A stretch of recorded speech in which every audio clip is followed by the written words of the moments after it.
So আপনাদের যেমনটা বলেছিলাম যে কাঁকড়া রান্নার রেসিপিটা শেয়ার করব, ফাইনালি আজ সেই সময়টা এসে গেছে। আজ আপনাদের সাথে কাঁকড়া ঝাল রান্নার রেসিপিটা শেয়ার করব। সো হ্যালো, আসসালামু আলাইকুম বন্ধুরা, কেমন আছেন সবাই? আশা করি সবাই অনেক ভালো আছেন। আপনাদের দোয়া এবং ভালোবাসায় আলহামদুলিল্লাহ আমি অনেক ভালো আছি। তো কাঁকড়া রান্নার চেয়ে কাঁকড়া পরিষ্কার করাটা অনেক বেশি টাফ, আর এতে সময়ও অনেক বেশি লাগে। তাই ধৈর্যহীন লোকদের দ্বারা এই কাজটি কখনোই হবে না। সো ফার্স্টে কাঁকড়ার পা গুলো ছাড়িয়ে নিতে হবে এবং খোলসগুলো আলাদা করে খিলুগুলো সরিয়ে রাখতে হবে। এরপর খাওয়ার সুবিধার্থে কাঁকড়ার ছোট বড় পা গুলো একটু ভেঙে নিতে হবে। কোনো একটা ভারী জিনিস দিয়ে একটু বাড়ি দিলেই ভেঙে যাবে। আর হ্যাঁ, শুধুমাত্র ভেঙে নিলেই হবে না, এর সাথে কিছু ধারালো নখ থাকে, সেই নখগুলো ছাড়িয়ে ফেলতে হবে। কাঁকড়া কাটার কাজ শেষ হলে এগুলো সুন্দরভাবে বেশ কয়েকবার ধুয়ে ফেলতে হবে। প্রপারলি না ধুইলে এর ভিতর থেকে কাঁকড়ার গায়ের যে গন্ধ, সে গন্ধটা থেকে যাবে।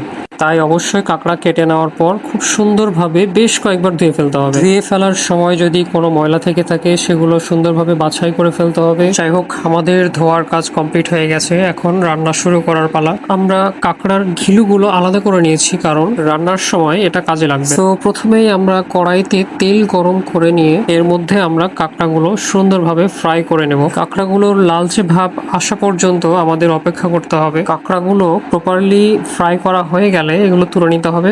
এখনই যেন খুব সুন্দর একটা স্মেল আসতে শুরু করেছে। এরপর আমরা পরিমাণ মতো কিছু পেঁয়াজ নিয়ে তা সুন্দর করে ভেজে নেব। বাদামি রং আসা অবধি পেঁয়াজগুলো সুন্দর করে ভেজে নিতে হবে। ভাজা পেঁয়াজে বাদামি রং এসে গেলে এর মধ্যে ধীরে ধীরে মশলাগুলো দিয়ে দিতে হবে। এরপর সামান্য পানি দিয়ে এটা ভালোভাবে নাড়াতে হবে।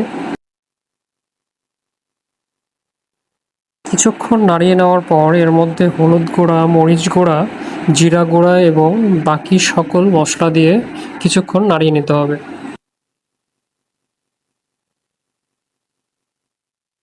মশলাগুলো প্রসেস করার পর লালচে রং আসলে এর মধ্যে গরম মশলা গুঁড়া দিয়ে দিতে হবে এবং সুন্দরভাবে মিক্স করে নিতে হবে। মশলাগুলো ভালোভাবে মিক্স হয়ে গেলে আলাদা করে রাখা কাঁকড়ার ঘিলুগুলো দিয়ে দিতে হবে এবং আবারও সুন্দরভাবে মিক্স করে নিতে হবে। এরপর এর মধ্যে কাঁকড়াগুলো দিয়ে ভালোভাবে নাড়িয়ে নিতে হবে।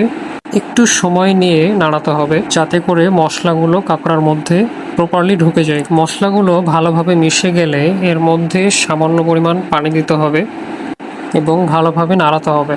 নাড়ানোর পর আবারও পরিমাণ মতো কিছু পানি দিয়ে কিছুক্ষণ অপেক্ষা করতে হবে। তাহলেই হয়ে গেল আমাদের কাঁকড়ার ঝাল। এর মধ্যে খুব সুন্দর একটা স্মেল আসতে শুরু করেছে। তো যাই হোক, আমাদের রান্না কমপ্লিট।